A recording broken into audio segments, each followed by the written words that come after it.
पर जहां champions trophy में टीम इंडिया की जीत के बाद जश्न मनाया जा रहा था, जुलूस निकाला जा रहा था और जुलूस पर पथराव हो गया।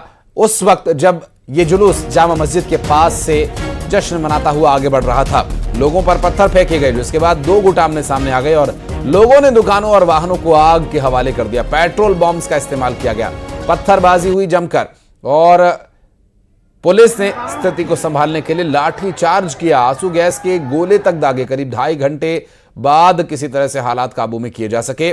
वहीं मामले में अब तक 12 से ज्यादा उपद्रवियों की गिरफ्तारी हो चुकी है और पुलिस बाकी उपद्रवियों की तलाश में जुटी हुई है। 5 तस्वीरें इस पूरे घटनाक्रम से जुड़ी हुई आपको दिखा रहे हैं, जो इस खबर की तस्दीक कर रही है और उस वक्त के हालात को बयां कर रही है।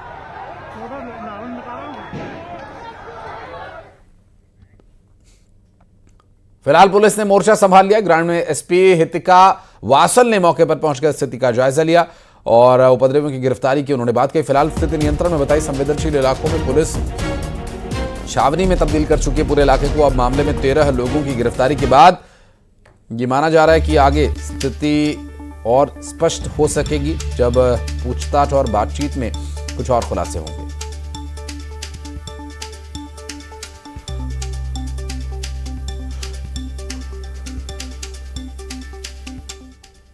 बात की तो कोई वजह नहीं थी, बस हो सकता है इनको इंडिया भारतीय जीत हजम नहीं हुई, तकलीफ हो। कई विवादित नारे भी लगाए इस दौरान और कंटिन्यू नारे लगाते हुए पत्थर फेंक रहे थे। लगभग कितने घंटे तक उपद्रवियों ने उपद्रव मचाया?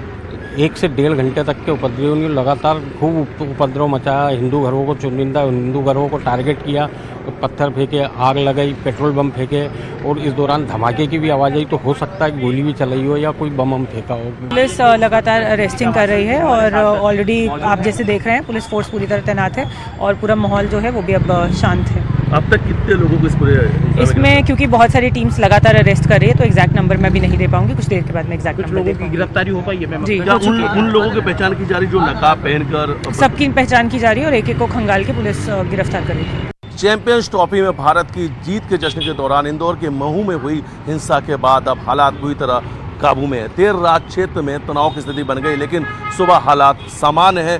13 लोगों को अब तक गिरफ्तार किया जा चुका है। वीडियो फुटेज के आधार पर उपद्रवियों की तलाश जारी है। नकाब पहनकर पेट्रोल बम और पथराव करने वालों की पहचान की जा रही है कि ये मंदिर है और मंदिर के बाहर देखिए, तस्वीर में आपको दिखाता हूँ। यहाँ पे एक देर रात 4 व्हीलर गाड़ी मौजूद थी, उसे आग के हवाले कर दिया गया और इन उपद्रवियों ने मंदिर को भी निशाना बनाया। हिंदू परिवार को टारगेट किया गया, हिंदू मकानों को टारगेट किया गया और मंदिरों को भी टारगेट किया गया था, निशाना बनाया गया था। और ठीक इस वक्त जहाँ मैं मौजूद हूँ, यहाँ पे जहाँ पे दवाइयाँ लिखी गई है, ये इधर की तरफ से, इसी गली की तरफ से, इधर आप अगर तस्वीर देखें मस्जिद है, इधर से एक भीड़ आती है और यहाँ पर ताबड़तोड़ पथराव करते हो। एक के बाद एक सिलसिलेवार कई सारी हिंसक घटनाओं को अंजाम देते हैं। और महू बवाल मामले पर पूर्व मंत्री उषा ठाकुर का बयान आया। देशद्रोही हरकत यहां बर्दाश्त नहीं की जाएगी, उनका कहना है, और दोषियों के खिलाफ कार्रवाई होगी। देश के खिलाफ आवाज उठी तो एक्शन लिया जाएगा। पूर्व मंत्री उषा ठाकुर का इस पर बयान आया।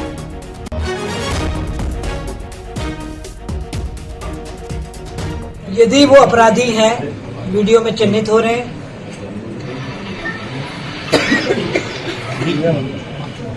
तो सीएम साहब से ये रिक्वेस्ट की जाएगी कि अभी यहाँ कोई बंडा बस्ती हो, हैदराबादी बस्ती हो, जामा मस्जिद हो, एक क्षेत्र से भी यदि से उठा, कठोर सबक सिखाने की ताकत सरकार रखती है। देशद्रोही कोई हरकत यहाँ बर्दाश्त नहीं। और इंदौर के महू में हुए उपद्रव के बाद कई परिवार अभी भी सदमे में हैं। पत्ती बाजार चौक पर रहने वाले राधे कौशल का घर उपद्रवियों ने पूरी तरह से तहस नहस कर दिया। मकान की खिड़कियां, दरवाजे पूरी तरह से क्षतिग्रस्त कर दिए गए और उपद्रवियों ने ईंट पत्थर से टारगेट कर घरों को निशाना बनाया और शीतला माता मंदिर पर भी पथराव किया। लोगों का कहना है कि उपद्रवी देश विरोधी नारेबाजी कर रहे थे और चैंपियंस ट्रॉफी में भारत की जीत पर ऐतराज जता रहे थे। इस वक्त हमारे साथ राधे भैया, इन्हीं का मकान है। आपके मकान में इस वक्त हम खड़े हैं, चारों तरफ या पत्थर ही पत्थर नज़र आ रहे हैं। यहाँ तक कि ये जो गेट है, ये हमने तस्वीर में देखा कि इस दरवाजा जो है पत्थर से टूट चुका है। शायद ये पत्थर घर के अंदर चला गया होता तो कई लोग जख्मी भी हो सकते थे।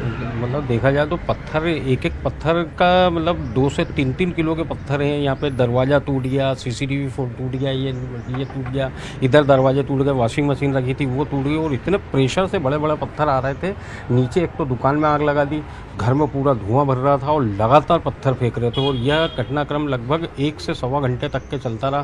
प्रशासन यहाँ पे फोर्स नहीं था, इस कारण आने में काफ़ी लेट हुआ। देशद्रोही नारेबाजी भी हुई। जी हाँ, बिल्कुल।